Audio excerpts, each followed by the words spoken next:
주산도 삼상아 이러면서 그러니까 주일학교 때부터 그 말씀을 잘 듣고 배우는 것이 참 중요하다고 다시 한번 느끼게 되더라고요. 그러니까 창세기부터 신명기까지 이 오경은 제 구약 성경이 제일 처음 나오는 책인데 그 오경이 얼마나 중요한지는 그 지난 시간에 말씀드렸던 그 번역 성경에서도 알 수 있다고 말씀을 드렸잖아요. 히브리 성경에서만 창세기부터 신명기까지가 제일 앞자리를 차지하는 게 아니라 어떤 언어로 번역을 하든지 간에 오경이 제일 앞에 와요. 뭐 헬라어로 번역을 할 때에도 창세기부터 신명기까지가 제일 앞자리를 차지하고 한문 성경을 번역할 때도 그리고 항상 새로운 언어로 번역을 할 때 제일 먼저 번역이 들어가는 게 오경이에요. 그만큼 중요하다는 말이겠죠, 그렇죠? 그래서 오경은 히브리 그 제일 처음에 보시면 문학 수집된 자료를 히브리 공동체에 의해 최초로 경전한 문서들인데 히브리 정경 중에서도 으뜸의 권위를 지닌다. 히브리어 정경에서뿐만이 아니라 한글 성경에서도 영문 성경에서도 어떤 나라의 성경에서든지 간에 오경이 그러니까 오경을 잘 읽고 잘 이해하면 그 성경 전체를 읽는 것과 마찬가지 효과가 있다고 그러거든요. 그만큼 중요하고 그만큼 또 어렵겠죠. 난해하고 성경 전체를 다 그 포괄해서 이해할 수 있는 내용들을 담고 있으니까요. 이러한 오경은 하나님의 구원의 역사가 어떻게 시작하고 있는지를 보여주고자 한다. 이를 위해 하나님의 우주 창조로부터 시작해서 이스라엘 조상들의 역사, 출애굽 사건, 이후 신의 산을 거쳐 약속의 땅 가나안을 향해 가는 광야 생활, 가나안 정착 직전까지의 내용이 창세기부터 그 신명기까지 들어있다고 보시면 되죠. 그래서 클라인즈라는 학자는 이 5권의 오경을 창세기 1장 11절하고 창세기 12장부터 34장까지 이렇게 크게 두 부분으로 구분을 할 수 있다고 연구를 했거든요.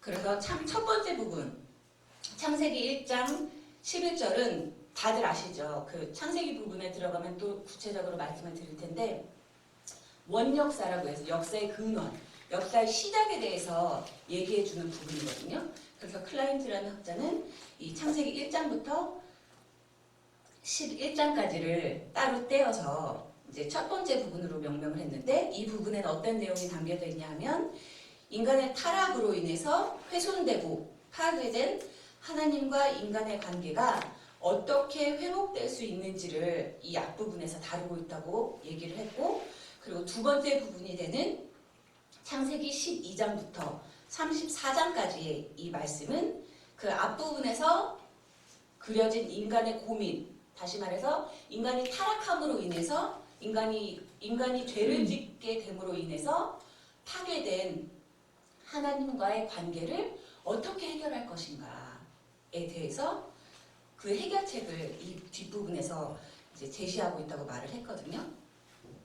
그럼 이 해결책은 어떤 것이냐 보면 창세기 저희가 읽었던 그 주제 본문인 12장 1절로 3절에 있는 하나님께서 아브라함과 맺으신 언약에서 이 죄의 문제를 해결할 수 있는 해결책이 담겨져 있다라고 이 클라인즈라는 학자는 말했죠. 그럼 이 해결책, 하나님이 아브라함과 맺으신 언약이 죄로 인해 어우러져 버린 하나님과 인간의 관계를 회복시킬 수 있는 해결책을 담고 있다고 했는데 과연 그것이 무엇일까? 그 언약 속에 담겨져 있는 그 해결책, 답은 무엇일까요? 예수 그리스도. 그렇죠. 그 예수 그리스도를 저희에게 보내주신 하나님의 은혜, 오직 은혜. 그렇죠. 오직 은혜만이 우리 뭐 계속 반복되는 얘기일 것 같은데 우리가 의로워서 우리가 열심히 도덕적으로 살고 경건하게 살고 우아하게 살고 고상하게 살고 해서 우리가 지은 죄로 인해서 파괴된 하나님과 나의 관계가 올바로 정립되는 게 아니라 올바로 회복되는 게 아니라 오직 하나님의 은혜, 아멘. 오직 하나님의 은혜가 있기 때문에 죄로 인해 어긋난 우리의 관계가 회복될 수 있다는 거죠. 아멘. 많이 긴장했나 봐요. 오늘 왜 이렇게 찬송을 한 번 더 반복을 해서 불러야 되겠다 했는데 시간이 다 돼가지고 그만했더니 찬송을 역시 감동원들 한 번 더 반복했어야 되더라고요. 목이 자꾸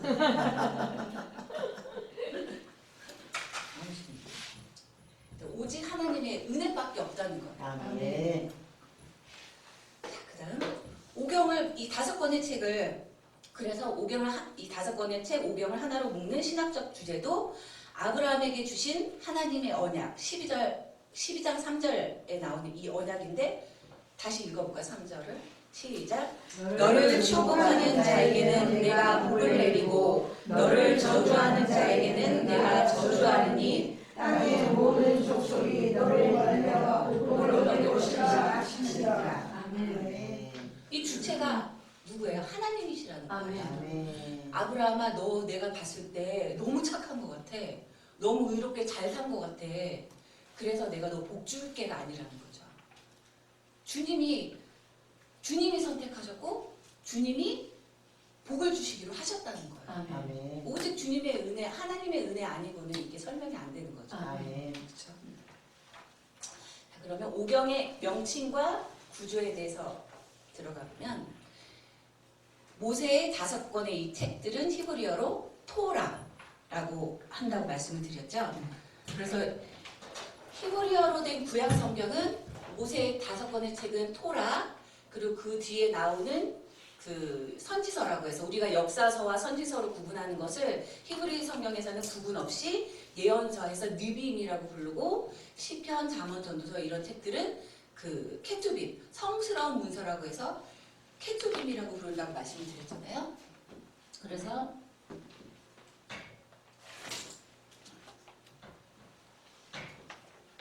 토라 그리고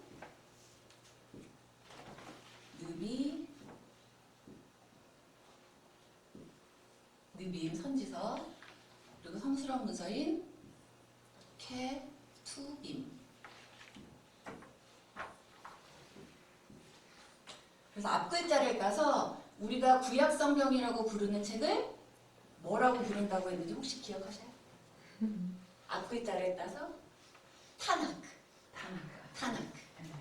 그리고 이스라엘 사람 혹시 만나실 일 있으면 타나크 있냐고 한번 타나크라고 부른다고 했잖아요. 그래서 이 모세 오경의 이 명칭이 토라인데 대부분 율법서, 모세 오경 율법서라고 부르는데 율법서라고 하기보다는 맨 처음에는 가르침, 훈계라는 의미로 더 많이 쓰였다고 해요. 어떤 가르침이냐? 후손들에게 너희가 하나님이 선택한 백성으로 살기 위해서는 이러이러해야 돼 하고 가르쳐주는 의미였다는 거죠. 근데 그것들이 이제 정경화 과정에 대해서 말씀드릴 때 말씀드렸지만 이 책들이 한 번에 짜잔 하고 컴퓨터 프린터기에서 나오듯이 출력이 된 게 아니라고 말씀을 드렸잖아요.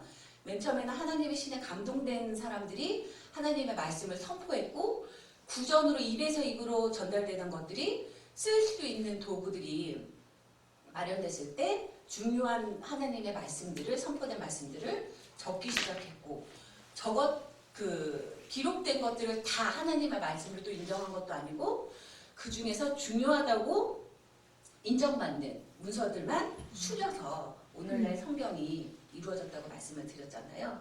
그런 과정들을 거치면서 이것은 율법서라고 법적인 문서라고 말하는 게 더 의미가 있겠다라고 해서 율법서라고 부르는 것도 있고 그 두 번째 단락에 보시면 그리스어 라틴어 이름이 펜타투쿠스예요. 펜타투쿠스. 토라를 그 라틴어 번역, 그리스어 번역에서는 펜타투쿠스라고 부르거든요. 예.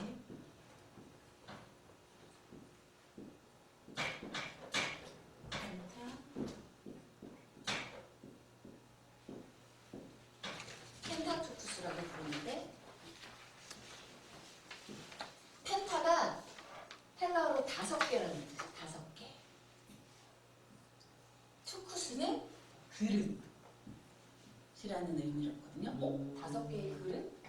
이게 왜냐면 지지난주에 그 강의했던 내용하고 연결되는데 사해문서라는 게 발견됐다고 했잖아요. 사해문서가 발견된 게 배주인 유목민들이 양떼를 몰아가면서 여기 갔다가 저기 갔다가 심심해 하고 돌을 던졌는데 쨍그랑 수요일에 나서 가봤더니 항아리가 깨져 있네. 그 항아리 속에 이 오경 두루마리가 들어있던 거죠. 그래서 그 예전에는 오늘날과 같이 그 문서 종이 같은 것도 없었지만 기록된 것들을 보관할 수 있는 기술이 발전이 되지 않았겠죠. 그래서 기후도 그렇고 그래서 양가죽이나 뭐 파피루스에 기록된 문서들을 항아리에다가 보관을 해서 동굴에다가 그 온도와 습도 조절을 잘해야 된다고 그러잖아요. 그래서 우리나라 그 팔만대정경 같은 경우도 그 보관을 할 때 훼손되지 않게 하기 위해서 뭐 그 팔만대정경 보관하는 절에 가보면 뭐 엄청 과학적이래요. 저 자세한 건 모르지만 바람이 들어오고 뭐 해가 쬐고 이런 것을 다 계산을 해갖고 만들었다고 하는데 마찬가지죠. 그 예전에 그런 양가죽 위에다가 쓴 거룩한 문서들을 잘 보관을 할 방법들을 나름 고안을 했는데 항아리 그릇에다가 양피지 두루마리를 보관을 해서 해가 잘 들지 않는 동굴에다가 묻은 거예요. 그래서 그런 의미로 5개의 그릇, 5개의 그릇이라는 의미로 그리스 라틴어에서는 펜타투쿠스라고 번역을 한다고 해요. 그런데 재밌는 것은 맨 처음부터 창세기 따로 출애굽기 따로가 아니었다는 거죠.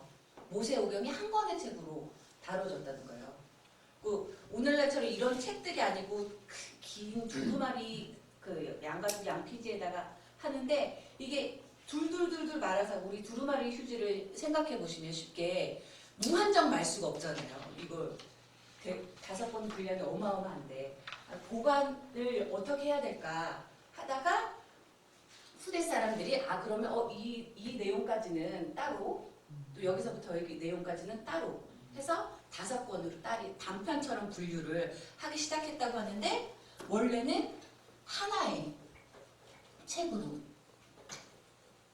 사람들이 다루었다는 거죠.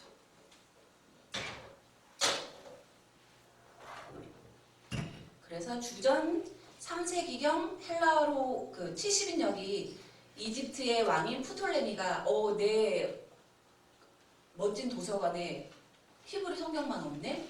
이거 번역해야 되겠다 해서 그 이스라엘 12지파에서 각각 6명씩 학자들을 보내라고 해서 번역을 한 것이 시초가 되었다고 말씀을 드렸잖아요. 그때도 번역을 제일 먼저 시작한 게 모세오경인데 그때 그래서 나온 게 헬라어 번역인 70인역인데 그때부터 토라를 헬라어로 노모스로 번역을 했다고 해요.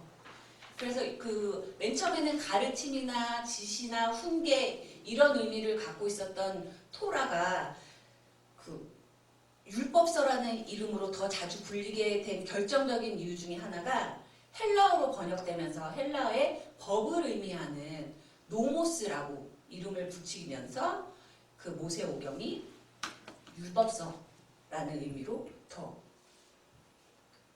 치중하게 된다고 얘기하죠. 주요.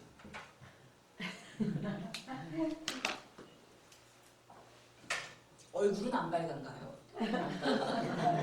편하네요. 다행이네요.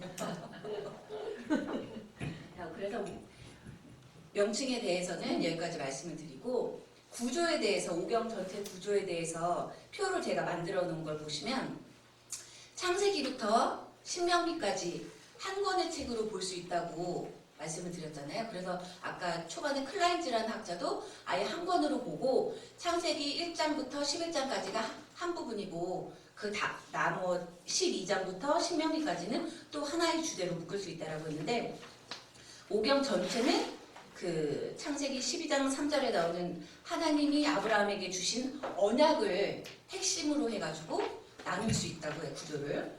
그래서 창세기 1장부터 11장은 이제 범세계적인 창조에 대한 얘기니까 이거는 별도로 구분을 하고 창세기 12장부터 50장까지는 여기서부터 언약, 하나님의 아브라함의 선택, 아브라함의 가족을 보호하심이 나와 있고 그리고 그 출애굽기도 언약이란 주제로 따지고 보면 이집트 종살이에서 이스라엘을 건지시고 시내산 언약 체결을 통해서 선민의 지위를 주시고 또 너희가 어디를 가든지 내가 너희들 안에 거하겠다라고 이런 약속을 하신 것도 하나님께서 아브라함과 맺으신 언약, 그 언약이 중심이 되었기 때문이라는 거죠. 또 레위기를 볼 때도 레위기도 하나님이 거하심으로 하나님이 우리 안에 거하시니까 우리가 막 살 수 없지 않냐, 성결하게 살아야 되지 않냐 해서 레위기를 썼다는 거죠. 정한 것과 불가한 것을 구분을 하고 자세한 내용들은 각 챕들을 이제 말씀드릴 때 더 다루기도 하고요. 또 민수기도 야훼의 언약 백성을 광야 체험을 통해 시험하고 정결케 하신 민수기가 이런 내용이라는 거죠. 여호와 하나님께서 자기가 선택하신 언약의 백성들을 그냥 두시지 아니하시고 약속하신 땅으로 인도하시는 그 과정, 광야 체험을 통해서 거룩한 점차 거룩한 백성이 될 수 있게끔, 언약의 백성이 될 수 있게끔 훈련시키는 과정이 민수기에 나와 있다는 거죠. 또 신명기는 이제 1세대는 죽고 못 들어가잖아요. 그죠? 가나안 땅에. 신명기는 선민 2세대가 약속의 땅에 들어가기 앞서서 다시 한번 재정비를 하는 거죠. 아, 우리가 하나님이 선택하신 백성으로서 하나님이 우리에게 약속해 주신 땅으로 이제 들어왔는데 앞으로 어떻게 살아나가야 될 것이냐, 그런 재정비를 하는 과정에 대한 얘기가 신명기에 나와 있다는 거죠. 이렇게 보시면 언약이라는 한 단어로 모세오경 그 5권의 책을 언약이라는 단어가 관통하고 있다고 할 수가 있겠죠. 그렇죠. 혹시 언약이라는 히브리 말 기억하고 계세요? 제가 제일 처음에 구약, 신약으로 나누는데 그 약이라는 게 계약, 언약에서 나왔다고 말씀을 드렸잖아요. 언약은 베리트, 계약.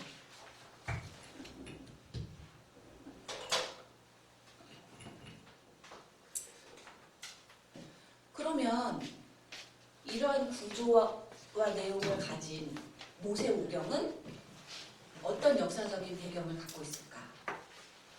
항상 그 군케리라는 학자가 있는데 그 학자가 구약 연구에 있어서 큰 한 획을 그었다고 평가를 받아요. 그 이유가 그 전까지는 뭐 물론 자료나 증거들이 워낙에 예전 수천 년 전에 쓰여졌고 보관 상태도 안 좋고 그래서 그 자료들을 수집하는 거에 오히려 급급했기 때문일 수도 있는데 군케리라는 학자가 이 하나님의 말씀이 어떤 삶의 자리에서 선포되고 읽혀졌는지를 읽어야 되지 않겠느냐. 삶의 자리를 군케리라는 학자가 포인트를 잡고 연구를 하기 시작했다는 거죠. 레위기는 어떠한 이스라엘 백성들의 삶의 자리에서 이게 선포되고 후손들에게 가르쳐졌냐. 또 민수기는 어떤 상황에서 그 이스라엘 백성들이 어떤 역사적인 상황이었길래 그런 민수기를 선포했을까. 그런 거에 집중을 하기 시작해서 군케리라는 학자가 이 삶의 자리, 이거 지금 얘기를 들으면 쉬운 건데 그 전까지 이 군케리라는 학자 전까지는 이런 걸 생각을 못하고 그저 그냥 자료들에만 집중을 하고 했다는 거죠. 근데 앞으로 계속 쭉 이제 구약 성경을 읽어 나갈 때 항상 어떤 삶의 자리, 어떤 역사적인 상황에서 이 말씀들이 선포되어지고 가르쳐졌는지를 항상 염두에, 그리고 또 성경을 개인적으로 읽으실 때도 뭐 잠언을 읽으실 때든 어떤 성경을 읽으실 때든지 간에 이 말씀은 어떤 삶의 자리를 향해서 누구에게 선포되어졌을까 고민하시면서 말씀을 참고하시면 좋을 것 같아요. 제가 제일 처음에 1강 할 때 저는 열심히 바쁘신 여러분들을 대신해서 열심히 공부를 하고 공부한 내용을 여러분들에게 이런 시간에 소개를 드리면 여러분들은 그렇지 이렇게 해서 끝나는 것이 아니라 상고하셔야 된다고 했잖아요. 그렇죠? 상고한다는 깊이 고민하고 이 말씀이 어떻게 오늘날 나에게 적용될 수 있을까, 그리고 어떻게 다른 사람의 삶에 적용시킬 수 있을까를 상고를 하셔야 된다고 했잖아요. 그래야만 우리의 심령이 계속 아멘. 소성되는, 프레시하게 항상 아멘. 새롭게 되어야 된다고 하죠. 아멘. 그래서 이 오경들의 역사적 배경을 보면 오경이 다루는 역사의 범위는 우리가 가늠할 수 없는 창조부터 또 민족들의 출현으로 시작해서 족장시대, 애국과 하나님의 산에서의 체류를 거쳐 가나안 정착이 시작된 때, 즉 모세가 약속의 땅을 눈앞에 두고 요단강 동쪽 땅에서 죽은 때까지의 시기를 포괄하고 있다. 어마어마한 역사적인 시기가 이 배경이 되는 거예요. 창세기부터 신명기까지 내용이. 그러면 그 우주의 전 세계 창조 역사를 다루는 원역사를 제외하고 본다면, 역사라고 우리가 오늘날 역사라고 말할 수 있는 그 부분을 보면 창세기 12장부터를 말할 수 있는데, 오경의 역사는 대체로 아브라함의 소명에서 모세의 죽음에 이르는 청동기 시대 중기에서 후기에 걸치게 된다고 해요. 청동기 시대, 청동기 시대 전이 석기 시대죠. 구석기, 돌을 떼서 사용하는 시대인 구석기를 지나 돌을 갈아서 쓰는 신석기 시대를 지나서 비로소 청동기 시대가 됐는데, 그 청동시대 중기가 이 모세 오경의 배경이 되는 시기라는 거죠. 또 오경의 역사를 다루는데 가장 중요한 나라가 어느 나라다? 애굽. 왜냐하면 족장시대의 문화적 배경을 제공하는 강대국이었고, 애굽이 아브라함 때부터 아브라함이 애굽과 접촉해서 왔다 갔다 한 얘기들이 성경의 기록이 계속돼요. 아브라함이 이따금 애굽과 접촉을 하면서 시작된 이 관계는 결국 야곱의 전 가족이 애굽에 이주하는 데까지 이르게 된다. 히브리인들은 나일강 삼각주 지역에 정착하여 수세기를 살면서 큰 민족을 이루고 애굽 문명을 흡수했다. 보면 그 요셉이 먼저 애굽의 총리가 돼서 나중에 7년 흉년이 와서 다들 죽게 됐을 때 자기들 가족들도 와서 살게 하잖아요. 그러면서 요셉이 고센 땅을 달라고 해라 얘기를 하잖아요. 바로 왕이 어디서 살고 싶으냐 물었을 때 고센 땅을 가서 살고 싶다고 해라라고 얘기를 하는데, 그 지역이 나일강 삼각주 지역이에요. 거기가 왜냐면 그 세계 문명, 4대 문명 발상지가 있죠. 이집트 문명, 메소포타미아 문명, 그리고 인더스 문명, 황하 문명이 세계 4대 문명 발상지라고 하는데 특징이 있어요. 다 강을 끼고 있어요. 메소포타미아 문명은 티그리스 유프라테스강, 이집트 문명은 나일강, 인더스 문명은 인더스강, 황하 문명은 황하강. 왜 그렇겠어요? 물이 중요하죠. 지금과 달리 물이 있어야 인간도 마실 수 있고 동물도 살 수 있고 식물도 살 수 있고. 그래서 항상 보면 거대한 문명들이 발상했던 도시들을 보면 항상 강을 끼고, 우리 서울도 한강을 끼고 있잖아요. 그래서 그 나일강 삼각주 지역이 강이 모여서 그 강이 흐르면 강만 물만 흐르는 게 아니죠. 강 바닥에 있는 여러 가지 미생물인 흙들이 계속 강이 흘러가는 걸 따라서 밑으로 하류로 오면서 쌓이잖아요. 얼마나 그 영양분이 풍부한 땅이겠어요. 그래서 고센 땅을 달라고 하라고 한 거예요.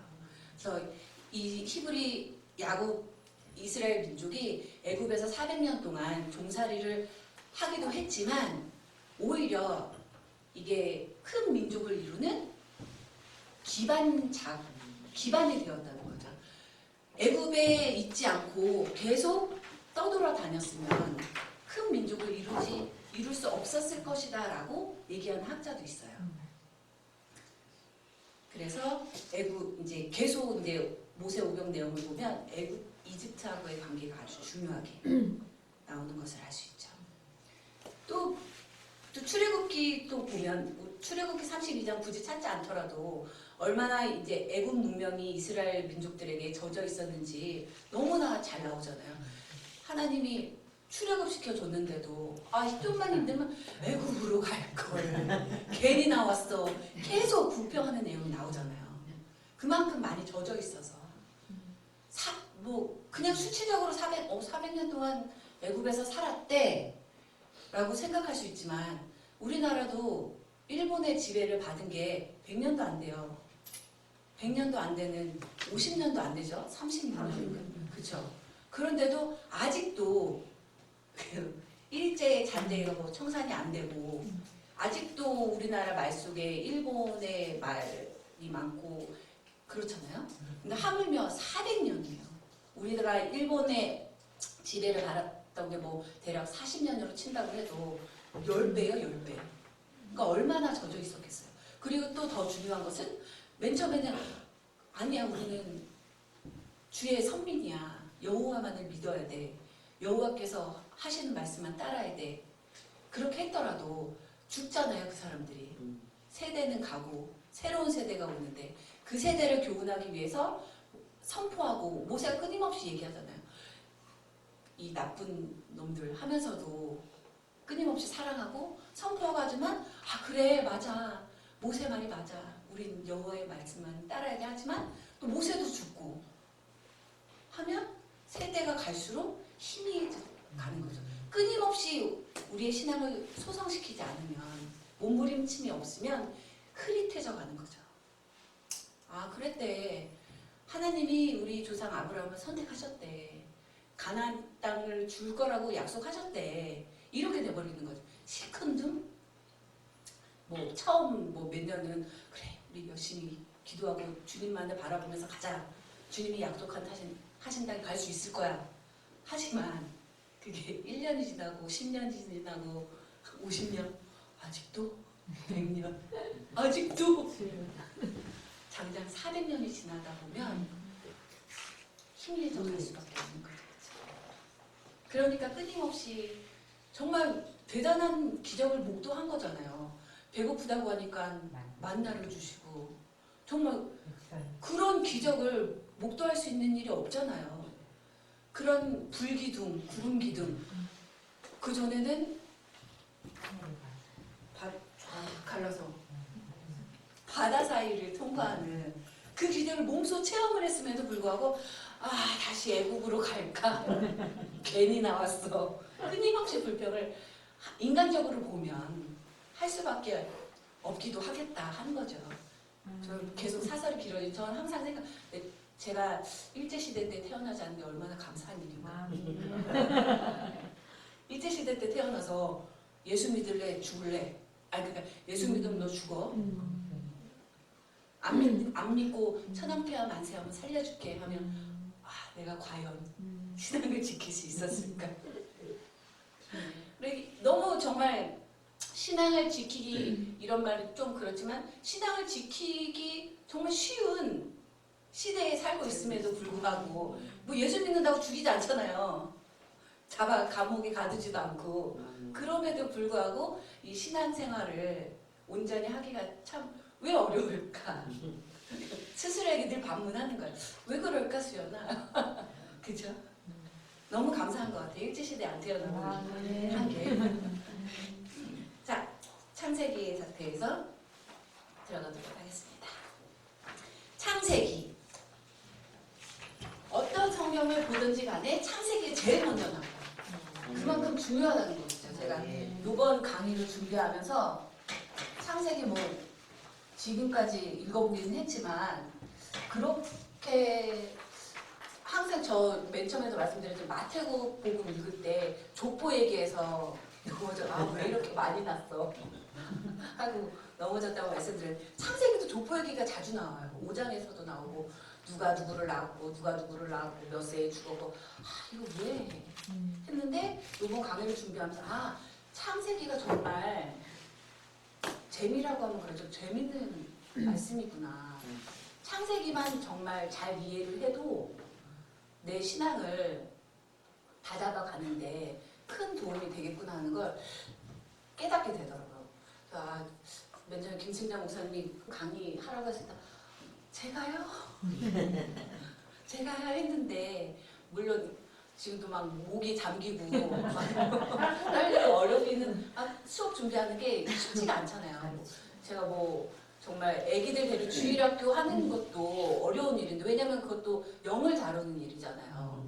어린이를 가르친다고 해서 섣불리 할 수 없는 게 그냥 육적으로 보면 애들이지만 어쨌든 주님의 자녀를 영적으로 양육시키는 일을 하는 거기 때문에 주일학교도 쉽지가 않은데 하물며 다 믿음의 선배님들을 주의 사역을 가시는 분들 앞에서 떠들려고 하니까 얼마나 이게 부담이 되는지 공부를 더 많이 하게 되고 그런 부담감인데 이게 또 저 스스로에게도 많은 도움이 되더라고요. 네.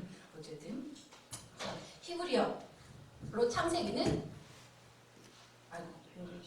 네. 네.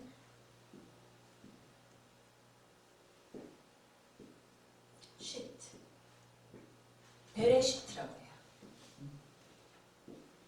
이게 배가 전치사라고 뭐뭐에라는 뜻이거든요. 네, 뭐뭐에. 그래서 레시트. 이게 비기닝, 시작이라는 의미여서 태초에. 히브리어 성경들은 히브리어 성경을 보시면 히브리어 성경 그 제목들은 항상 그 책에 처음 나오는 단어들을 이제 사용해서 이름을 명명을 하는 경우들이 거의 대부분이에요. 그래서 이 명칭이 창세기 1장 1절 한번 봐볼까요? 다 아시는 말씀이시구나.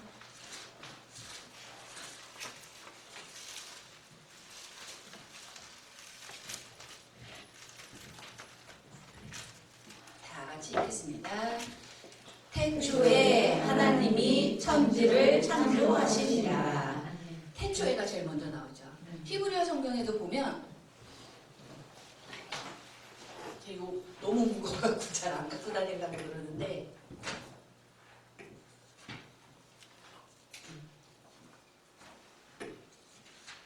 히브리어 성경 그 제일 처음이 베레시트 바라 엘로힘 이렇게 쭉 가거든요. 그러니까 베레시트 태초에가 제일 먼저 오기 때문에 히브리어 성경은 이 책의 이름을 베레시트라고 하는 거죠. 그런데 이제 70인령 헬라어로 번역이 되면서 창세기의 중심 단어라고 할 수 있는 톨레돗. 이 톨레돗이라는 말이 제가 언약도 중요하다고 말씀을 드렸는데 언약이 모세 오경을 관통하는 말이라고 말씀을 드렸잖아요. 근데 창세기에서 또 주목해야 될 단어가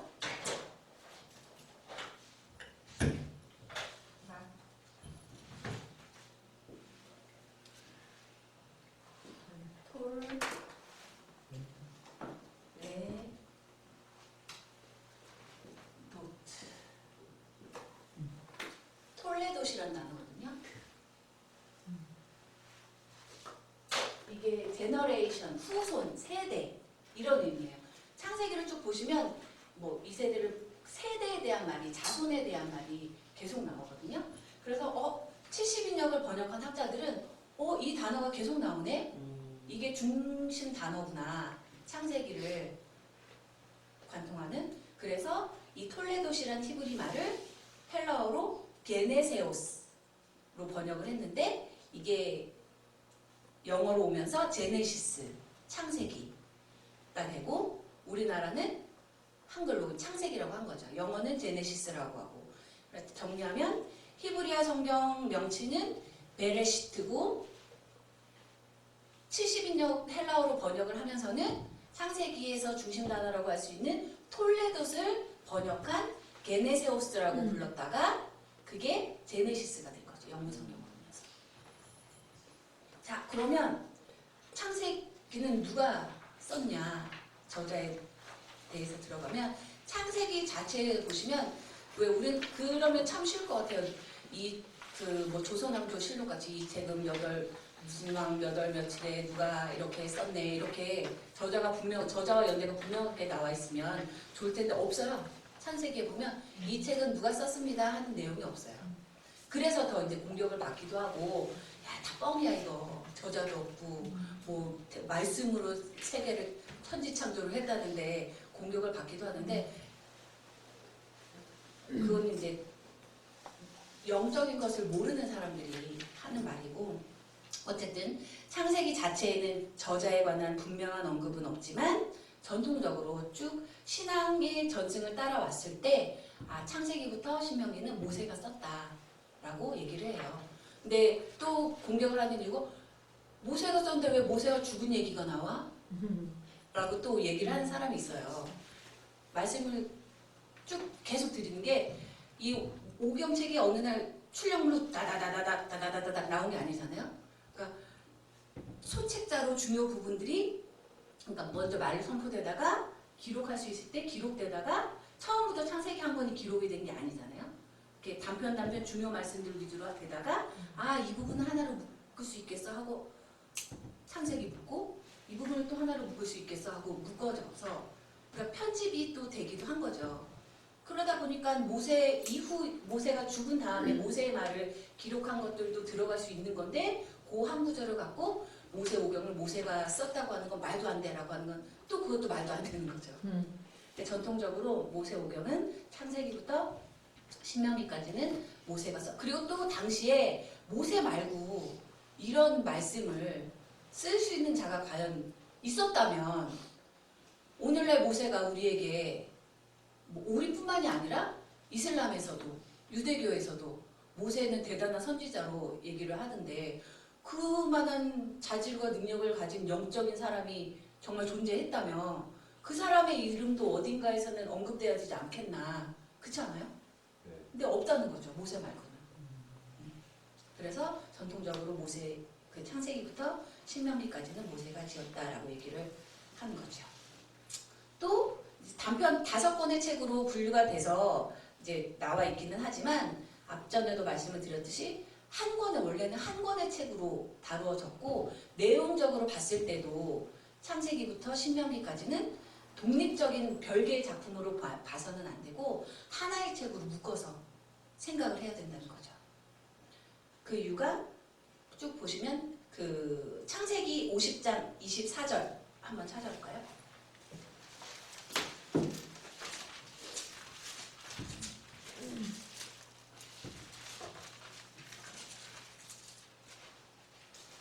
창세기 50장 24절.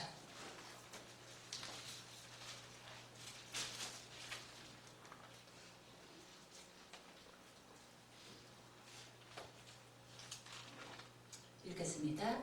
요셉이 그 형제에게 이르되 나는 죽으나 하나님이 너희를 권고하시고 너희를 이 땅에서 인도하여 내사 아브라함과 이삭과 야곱에게 맹세하신 땅에 이르게 하시리라 하고.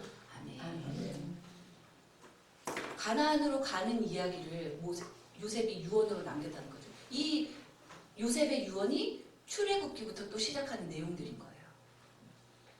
또 출애굽기 2장 24절 25절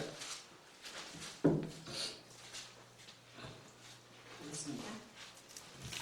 출애굽기 2장 24절에서 25절.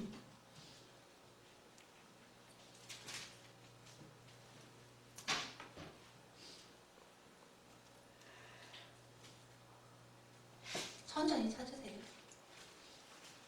여기 이 수업은 뭐 진도를 빨리 빼야 되는 입시 수업이 아니니까요. 그렇죠? 천천히 읽고 또 생각하고 그러는 게 더 중요하다고 생각해서 읽겠습니다. 하나님이 그 고통 소리를 들으시고 아브라함과 이삭과 야곱에게 세운 그 언약을 기억하사 이스라엘 자손을 권념하셨더라. 이 내용 출애굽기에, 창세기에 나오는 내용이잖아요. 아브라함과 맺으신 언약. 이렇게 창세기부터 신명기까지 책은 따로따로 읽어서는 안 되고 한 권으로 통으로 읽고 이해를 해야 된다는 거죠. 그러면 연대가 어떻게 될까? 이 책의 시대는 근거가 있어요. 열왕기상 6장 1절을 한번 보겠습니다.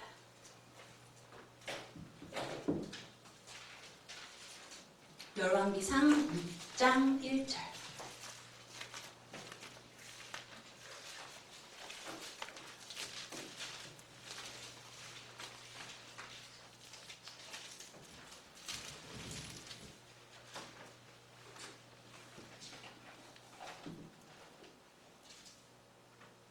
찾으셨으면 읽어주시겠어요? 이스라엘 자손이 애굽 땅에서 나온 지 480년이요 솔로몬이 이스라엘 왕이 된 지 4년 12월 둘째 달에 솔로몬이 여호와를 위하여 성전 건축하기를 시작하였더라. 아멘. 이스라엘 자손이 애굽 땅에서 나온 지 480년이요 솔로몬이 이스라엘 왕이 된 지 4년 15월 곧 2월에 솔로몬이 여호와를 위하여 전 건축하기를 시작하였더라.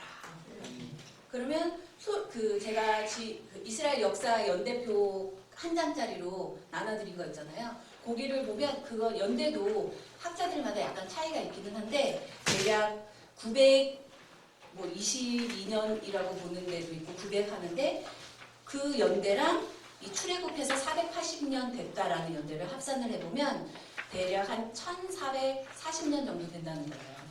그래서 아까 말씀드렸듯이 청동기 한 중기 정도, 청동기 시대 중기 정도에 이게 쓰여졌을 것이다. 모세오경이 아니 창세기가 그렇게 추측을 한다는 거죠.